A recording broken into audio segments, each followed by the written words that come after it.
tell you the rules and regulations here. Meron kayo sariling dormitory control. Lahat ng mga YC, sa office at sa warehouse, lahat ng may kubot, may kilos. Guys, anything na magkulang doon. Alam mo yan yan, sa bataan na alam mo na ako. Isang kulang doon, isang doon. Ready tayo?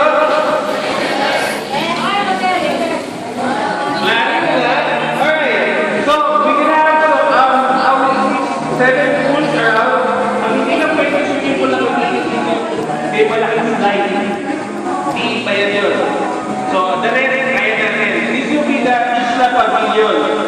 Ito lang ang center natin, activity, eating, and swimming pools. So, ingat tayo sa lahat. Walang tulakan, At saka, guys, mamaya inuman tayo.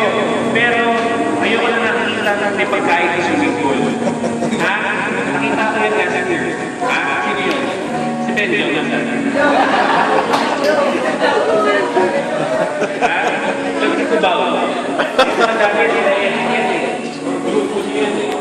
Okay? So, anyway, we're gonna have so many foods. We're gonna enjoy with all the office people. Alright, I'm giving you 15 minutes to go to your dormitory right now, and then babalik kayo agad dito. Alright? So, who will assist them? HRD. Paano start natin?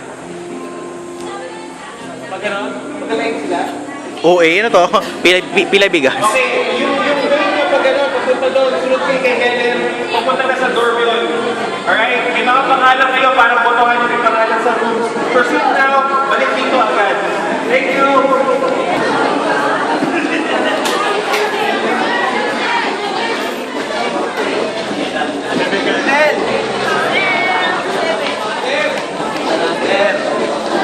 Sir, Jamel.